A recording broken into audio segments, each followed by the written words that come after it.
ओए मारे राधा की दर्दनाक चीख एकाएक गूंजी और पूरी इमारत में प्रतिध्वनित होती चली गई। ड्राइंग रूम में बैठे देवी सिंह और अर्जुन एकाएक उठा और बेडरूम की तरफ भागे। राधा राधा, देवी सिंह दरवाज़ा खोलता भीतर घुसा। भाभी भाभी, अर्जुन भी पीछे पीछे बावलों की तरह घुसा। राधा बेड पर पड़ी धनुष की तरह ऊपर को तनती जा रही थी। उसके दोनों हाथ पेट पर थे और चेहरे पर पड़ी दर्द भरी त्योरियां ने उसका चेहरा विकृत कर रखा था। मम्मी मम्मी, जिनकी पास बैठा रो रहा था। राधा राधा, क्या हुआ? जयसिंह राधा के सिरहाने बैठा। अर्जुन तेजी से राधा के पाँव के तलवों की मालिश करता चीखा, क्या हुआ भाभी, क्या हुआ?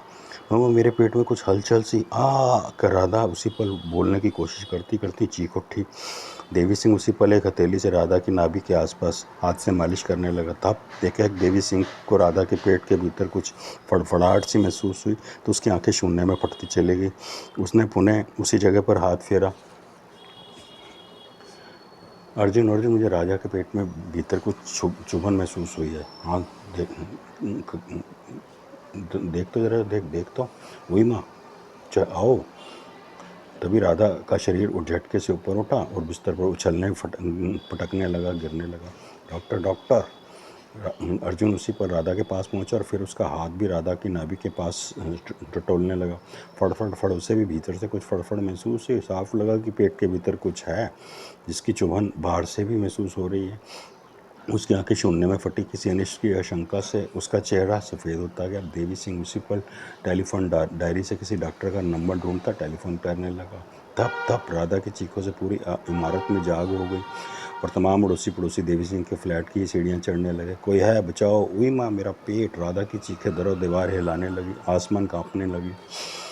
भाभी भाभी, अर्जुन उसका कबूल थप वाला बोला, क्या महसूस हो रहा है? मेरे भीतर कोई सिर उठा रहा है। अर्जुन, कोई है मेरे अंदर, देखो देखो। फिर राधा अपने देवर का हाथ अपने पेट पर पहुंचाने लगी। देवी सिंह की निगाहें राधा की तरफ उठी और उसी क्षण भीगती चली गई। हौसला रखो भाभी, सब ठीक हो जाएगा। अर्जुन ने राधा के हाथ से अपना हाथ खींचा और शक पकाकर चेहरा दूसरी तरफ फेर लिया। अर्जुन अर्जुन, मेरी तरफ देख। तू चेहरा क्यों मोड़ रहा है? तभी उसका चेहरा अपनी तरफ खींचती राधा बोली। फ़ोन पर डॉक्टर को पूरा हाल सुनाते देवी सिंह ने भी अर्जुन को यह शक पकड़ देखी और डॉक्टर को फ़ौरन आने को कह रिसीवर रखता उसके पास पहुंचा। अर्जुन, क्या बात है? तू नजरें क्यों चुरा रहा है? कहा, कुछ नहीं, कुछ भी तो नहीं, कहता अर्जुन बेड से उठा और खिड़की के पास जाकर सिगरेट सुलगाने खड़ा हो गया। उसके हाथ कांप रहे थे, सिगरेट होठों में फड़फड़ा रही थी। वो धीरे धीरे तिल्ली रगड़ने की कोशिश करता था पर माचिस पर फिसलने की बजाय वो तिल्ली हवा में ही लहरा जाती थी।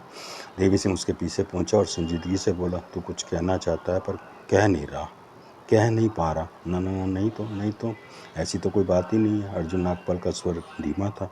तो फिर कैसी बात है? जो कहना राधा के मौत के बाद कहेगा क्या? देवी सिंह, अर्जुन नागपाल उसी पर उंगली दिखाता फुफकारा। खबरदार जो मेरी माँ की मौत की बाबत कहा कुछ तो खबरदार। फिर वो चेहरा उठाकर आंसू पूंछता बोला, मैं दोबारा यतीम नहीं होना चाहता, नहीं होना चाहता। हंसी मजाक में भी भाभी से मैं जो मर्जी कह लूँ पर हकीकत यही है कि वो रिश्ते में मेरी भाभी है और जज्बातों से मेरी माँ। तो बताना बात क्या है? क्यों मेरे सब्र का इम्तिहान ले रहा है? उधर राधा की चीखें बढ़ती जा रही थी और पड़ोसी बाहर का दरवाज़ा खटखटाते चिल्लाने लगे थे। आया तो यही कुछ था कहने।